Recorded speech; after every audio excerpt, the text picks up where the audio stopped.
Robotic पद्धतीने गुडघ्याचं सांधेरोपण होऊ शकतं. नमस्कार, मी डॉक्टर मनोज तोडकर. मी ऑर्थोपेडिक सर्जन आहे. मी ONP हॉस्पिटल शिवाजीनगर येथे कार्यरत आहे. सध्या मी असे खूप पेशंट बघतो, की ज्यांना गुडघेदुखी, खुब्याची सांधेदुखी, मणक्याची सांधेदुखी या आजाराने जे त्रस्त आहेत आणि ज्यांच्या डे टू डे ॲक्टिव्हिटी या विकाराने ग्रस्त झालेले आहेत.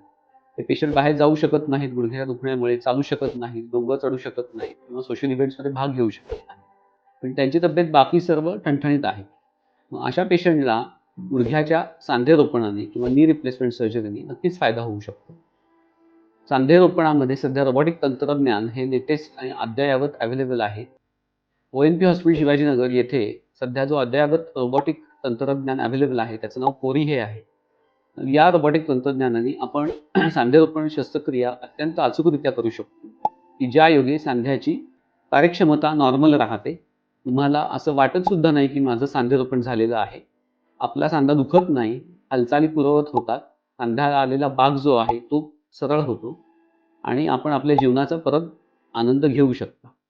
आपण बाहेर फिरू शकता, आपण जिने चढत उतार करू शकता, आपण रिक्रिएशनल स्पोर्ट्समध्ये भाग घेऊ शकता, आपण गाडी चालवू शकता.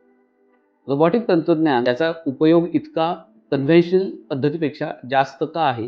रोबोटिक तंत्रज्ञानामुळे सांधेरोपणाची जी शस्त्रक्रिया आहे ती अचूक होते.